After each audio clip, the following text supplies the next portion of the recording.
tapioca ou fazer parte desse trabalho artístico com cultura indígena? Virar tapioca e é gostoso de comer. É gostoso de comer? Muita emoção, né? Mas assim, o que representa para a senhora?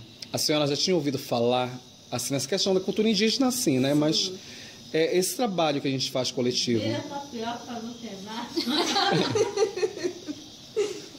Vai? O que a senhora sente, dona Cândido? Olha!